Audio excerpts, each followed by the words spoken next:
দেশে আসছি ৭ দিন হয়েছে। ৭ দিনের মধ্যে ১ দিনও বের হইনি মার্কেটে যাওয়ার জন্য। তো আজকে ১ম বের হলাম মার্কেটে যাওয়ার জন্য। তো আজকে মার্কেটে আসছি Jamuna future park. Jamuna future পার্কে কি কেনাকাটা করব। আর যমুনা ফিউচার পার্কে আমার কি পছন্দের খাবার খাবো সেটাই আমি আপনাদের কাছে শেয়ার করব। আর আজকে অনেকগুলা কাজ নিয়ে বাসা থেকে বের হইছি। আর সবকিছু আপনাদের সাথে শেয়ার করব। আজকে ভিডিওটা আপনারা দেখতে থাকুন। দেখতে দেখতে ভালো লাগবে। আর যদি ভালো লাগে লাইক কমেন্ট শেয়ার করে দিবেন। আসসালামু আলাইকুম। তো আমি আমার বাস দিয়ে হাজব্যান্ড এখন বের হয়ে গেছি। বাসতির হাজব্যান্ড রাস্তা থেকে আমাদের সাথে মানে দেখা হবে, ওদের বাসা একটু দূর। আর আমার বাস দিয়ে আমি একসাথে বের হয়ে গেছি। এখন আমরা মেন রাস্তায় যাচ্ছি। মেন রাস্তায় গিয়ে গাড়িতে উঠবো। গাড়িতে উঠে তারপর আমরা যমুনা ফিউচার পার্কে চলে যাব। তো ফাইনালি চলে আসছি যমুনা ফিউচার পার্কে। আর যখন এইখানে আসছি মার্কেটের কাছে মনে হয়েছে আমি কত বছর পর মার্কেটে আসলাম, মানে এমন মনে হইতেছে। কারণ যমুনা ফিউচার পার্ক মার্কেটটা আমাদের বাসা থেকে অনেক কাছে, মানে ঢাকার মধ্যে যে মার্কেটগুলো আছে এই জন্য যমুনা ফিউচার পার্কে আসা হয়। আর অন্য মার্কেটে যাই কিন্তু খুবই কম, এই মার্কেটে আসা হয় বেশি। তো এখন আমি মার্কেটের দিকে আমরা সবাই যাচ্ছি। তো মার্কেটটাতে ভিতরে ঢুকে আমার কাছে খুবই ভালো লাগলো। দেশের মার্কেট এতটাই ভালো লাগছে আর বুঝাতে পারবো না দেশে আসার পর যে কেমন ভালো লাগছে। তো প্রথমে গেছি আমি মোবাইলের শোরুমে, মোবাইলের দোকানে গেছিলাম আমার মোবাইলের একটা কভার কেনার জন্য। তো কভার আমার পছন্দ হয়নি, কভারটা মানে আমার মোবাইলে যে কভার এই কভারই ওইখানে আছে, এই জন্য আর পছন্দ হয়নি, কিনেও আনিনি। তো এই তো বরকাগুলো ভিডিও করে নিচ্ছি, কারণ বরকা তো আর কিনবো না, এই জন্য বরকার শোরুমে ঢুকিনি। তো কেনাকাটা করতে গেলে শুধু মন চাই এটা কিনি ওইটা কিনি, মানে মেয়ে মানুষের মনে এরকম। তো সেলের জন্য ইজি শোরুমে ঢুকছি।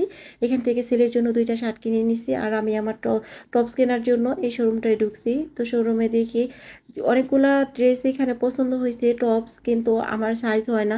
মানে একটা না একটা প্রবলেম থাকে, কিনতেই পারছি না। অনেক ঘুরছি আমি আমার বাস্তির একদম পা ব্যথা বানিয়ে ফেলছি আমি ঘুরতে ঘুরতে, তারপর পছন্দ নয়।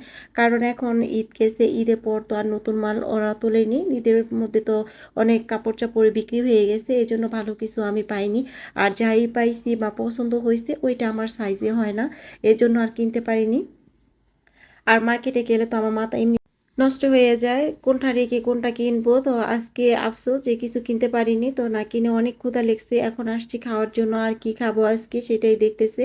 তো আমি তো অন্য কোনো খাবার, অনেক খাবারই আমি ট্রাই করছি। তো সবচেয়ে আমার পছন্দের খাবার হয়েছে চিকেন ফ্রাই, ফ্রাইড রাইস। এই খাবারটা আমার সবচেয়ে বেশি পছন্দ। আমি যেখানে যাব এই খাবারটাই আমি বেশিরভাগ খাই।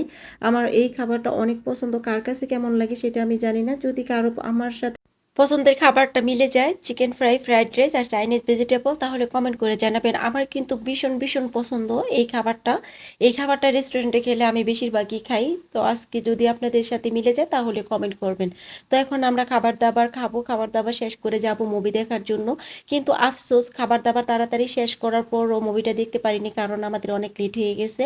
যে আমরা টিকিট পাইনি, টিকিট না পাওয়ার কারণে আমরা চলে আসতে হইলো। আর 6টা থেকে দেখাটা মানে সম্ভব না। আমি যাব আবার টাইলস কেনার জন্য। তো টাইলস কিনবো, তারপর বাসায় চলে যাব। আজকে তুফান মুভিটার আজকে আমাদের দেখা হলো না। আবার নেক্সট টাইম যদি সময় থাকে তাহলে অবশ্যই দেখবো। আর সে সময় না থাকে তাহলে আর তো দেখতে পারবো না।